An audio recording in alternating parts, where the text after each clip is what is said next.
Primeiro lugar, o que é o batismo com o Espírito Santo? Primeiro lugar, é uma promessa. Joel capítulo 2, versículos 28 a 30. Lucas capítulo 24, a partir do versículo 49 em diante. Atos dos Apóstolos, capítulo 1, versículo 4, versículo em diante. Você tem Marcos, capítulo de número 16, versículos 15 a 17. Esta promessa continua aqui, se cumpre aqui, no versículo 8 do capítulo 1 de Atos. No capítulo 2, versículos 1 a 4, tem o total cumprimento. E continua, então, o cumprimento desta promessa. Então, o batismo com o Espírito Santo, primeiro, é uma promessa que foi feita, e aqui em Atos ela se cumpre. Segundo ponto, o batismo com o Espírito Santo é uma segunda bênção. Por quê? Porque você primeiro é salvo, e depois você é batizado com o Espírito Santo. É uma dádiva, é um presente que é dado para o crente. Por isso nós chamamos de segunda bênção, porque a primeira bênção é a bênção da salvação. Que aí junta tudo, regeneração, justificação, tudo isso faz parte da doutrina da salvação. Agora, o batismo com o Espírito Santo, que está ligado à pneumatologia ou paracletologia, vem para coroar esta primeira bênção que é a salvação. E, portanto, o batismo com o Espírito Santo é uma segunda bênção. O que mais é o batismo com o Espírito Santo? Batismo com o Espírito Santo é agora que começa o problema. É falar em mistérios com Deus, conforme está em 1 Coríntios capítulo 14, versículo 2. E outras passagens. É falar em mistério com Deus. O batismo com o Espírito Santo, conforme está em 1 Coríntios 14. E ainda mais, o batismo com o Espírito Santo é uma capacitação divina, é uma capacitação sobrenatural. Deus é Jesus capacitando a igreja, capacitando o crente para o exercício do ministério. E vale ressaltar que batismo com o Espírito Santo é falar em línguas, e não somente isso, é falar em mistério com Deus. A gente chama de línguas estranhas, por quê? É estranha porque a gente não entende. Olha lá, vamos lá para 1 Coríntios capítulo 14. Em 1 Coríntios capítulo 14 está escrito assim, bora lá. 1 Coríntios capítulo 14. Porque vamos partir do versículo 1. Segui o amor e procurai com zelo os dons espirituais, mas principalmente o de profetizar. Olha o 2 agora. Porque o que fala língua estranha não fala aos homens, senão a Deus, porque ninguém o entende, e em espírito fala mistérios. Aí a pessoa fala assim, mas não está escrito estranha no original. Mesmo não estando. Se a pessoa só fala a Deus, não fala aos homens, porque ninguém o entende, e fala de mistério, essa língua é conhecida? Não, essa língua, logicamente, ela tem que ser estranha. É estranha para nós. Tá vendo? Então aqui ela chama de língua estranha. E olha o 4. O que fala língua estranha edifica-se a si mesmo, mas o que profetiza edifica a igreja. Eu quero que todos vós faleis línguas estranhas, mas muito mais que profetizeis. Então veja que Paulo não proíbe. Ao contrário, ele quer que todos falem línguas estranhas. Ele quer. Portanto, o batismo com o Espírito Santo é falar em outras línguas, em línguas estranhas. Agora, que línguas são estas? De acordo com o próprio John Piper e Gordon Fee, que é uma autoridade para questões hermenêuticas e exegéticas, as línguas estranhas, as línguas faladas no meio pentecostal, é esta que está aqui em 1 Coríntios, capítulo 14. Vamos lá? Deixa eu tirar esses papéis aqui, que estão me atrapalhando. 1 Coríntios 14, versículo... 1 Coríntios 13, versículo 1. Ainda que eu falasse as línguas dos homens e dos anjos e não tivesse amor, seria como metal que soa ou como sino que tine. Então veja, línguas dos anjos. Alguém diz assim, ele diz ainda que eu falasse, ele está falando de uma possibilidade. Não é que ninguém fala a língua dos anjos. Ora, se é uma possibilidade no que diz respeito ao falar a língua dos anjos, também seria uma possibilidade falar a língua dos homens, porque está dentro do mesmo texto e contexto. E vejam que o próprio Paulo, no capítulo 14, ele disse, eu dou graças a Deus porque falo muito mais línguas do que vocês. Ele era um poliglota e ele falava as línguas dos anjos, dos homens e também dos anjos. E ele incentiva aqui, diz que quer que a igreja fale em línguas. Portanto, as línguas estranhas é a mesma língua dos anjos. Agora, qual é a evidência do batismo com o Espírito Santo? Como é que você sabe que alguém foi batizado com o Espírito Santo? Porque se você disser que o batismo com o Espírito Santo é o batismo no corpo de Cristo, será que todas as pessoas que vão lá na igreja, levantam a mão e caem nas águas, realmente nasceram de novo? Faz parte do corpo de Cristo? Tem como você afirmar? Não tem. Porque você não sabe, só quem sabe é Deus. Agora, qual é a evidência visível, inconfundível, incontestável, irrefragável, irrefutável da evidência do batismo com o Espírito Santo? Está aqui em Atos capítulo 2. Isso nunca aconteceu antes, porque a evidência, a marca distintiva daquele que é batizado com o Espírito Santo está aqui em Atos 2. Quer que eu leia? E foram vistas por eles, versículo 3 eu estou lendo, e foram vistas por eles línguas repartidas, como que de fogo, não era língua de fogo, mas como que de fogo, as quais pousaram sobre cada um deles. Olha o 4 agora, ó. E todos foram cheios do Espírito Santo. Se parasse por aqui, nós diríamos que João Batista foi batizado com o Espírito Santo, porque ele era cheio do Espírito Santo. E muitos outros homens de Deus, antes do advento aqui do batismo com o Espírito Santo, eram cheios do Espírito Santo. O Senhor Jesus também era cheio do Espírito Santo. E não era batizado com o Espírito Santo. Sabe por quê? Alguns falam, por que Jesus não falava em línguas? Por que João Batista não falava em línguas? Por que José não falava em línguas? Por que Abraão não falava em línguas? Sabe por quê? Porque ainda não tinha o batismo com o Espírito Santo. Era uma promessa para o futuro. E o batizador é o próprio Senhor Jesus. O batizador é o próprio Senhor Jesus. E o Senhor Jesus morreu e ressuscitou antes do batismo com o Espírito Santo acontecer. E a promessa foi para o dia de Pentecostes. Então, esse argumento é falacioso, que usam para tentar desqualificar a verdade e a evidência do batismo com o Espírito Santo, com evidência de novas línguas, porque esta é a evidência do batismo. E todos foram cheios do Espírito Santo, agora vem, e começaram a falar em outras línguas, conforme o Espírito Santo lhes concedia que falassem. Se você vai para Atos capítulo 10, vamos lá? De novo, versículo 44. E dizendo Pedro ainda estas palavras, caiu o Espírito Santo sobre todos os que ouviam a palavra. Sobre quantos? Sobre todos. E olha o 45. E os fiéis que eram da circuncisão, todos quantos tinham vindo com Pedro, maravilharam-se de que o dom do Espírito Santo se derramasse também, olha só, também sobre os gentios. Por que eles sabiam que os gentios tinham recebido o Espírito Santo? Por que eles sabiam que o batismo com o Espírito Santo havia ocorrido também na vida dos gentios? Por esse detalhe aqui, ó, versículo 46. Porque os ouviam falar em línguas e magnificar a Deus. Está entendendo? Acabou.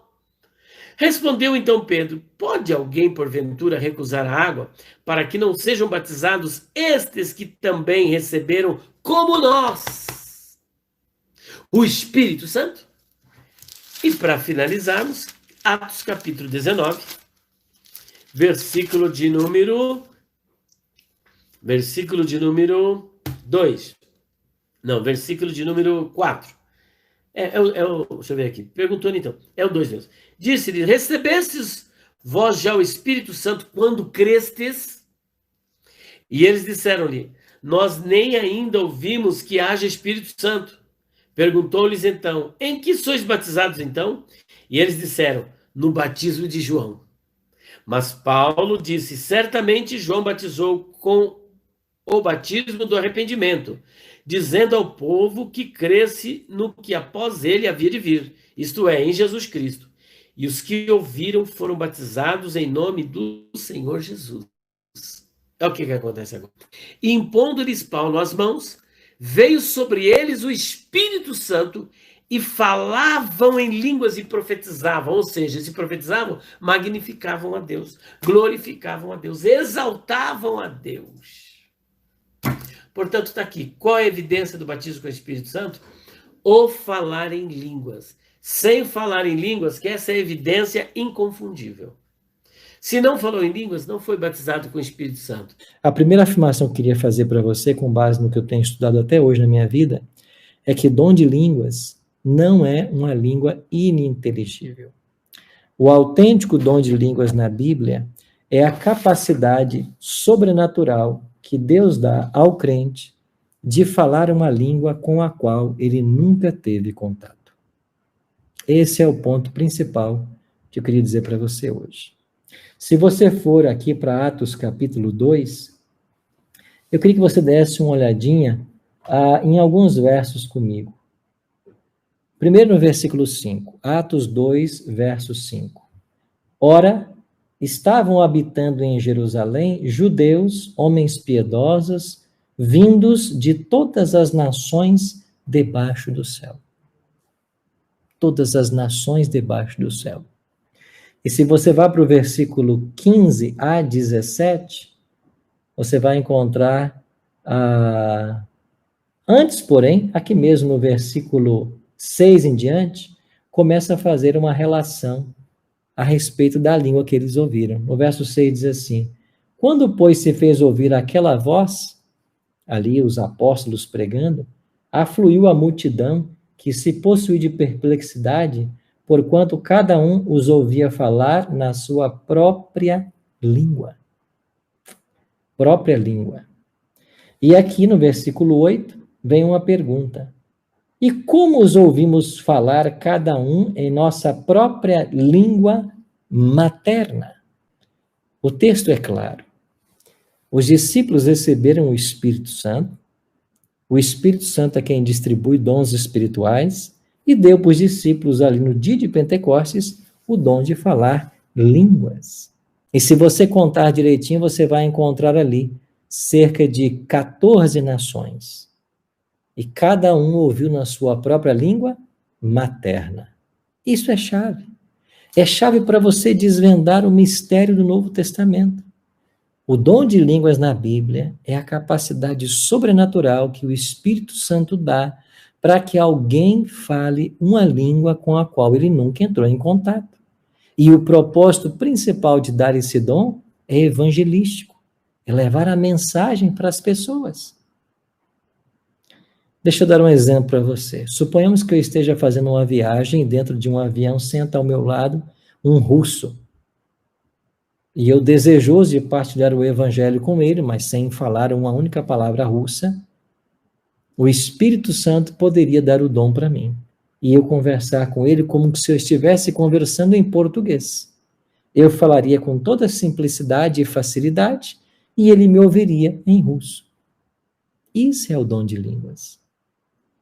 Agora, se eu vou para uma igreja e todo mundo começa a falar e ninguém entende o que está sendo falado, não é uma língua de nação nenhuma, amigo, isso não pode ser o dom de línguas da Bíblia.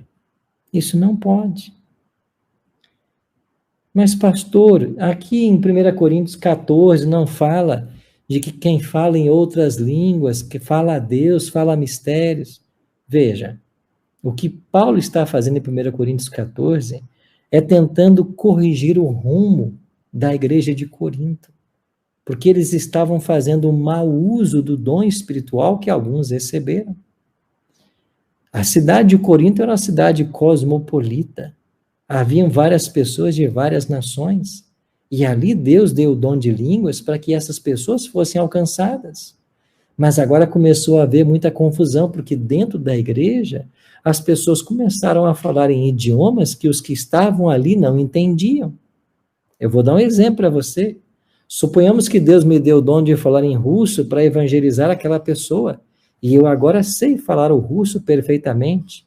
E eu vou então num culto para uma igreja de brasileiros e começo a falar russo dentro da igreja. Qual vai ser o propósito disso? O que essas pessoas vão aproveitar se ninguém entende russo?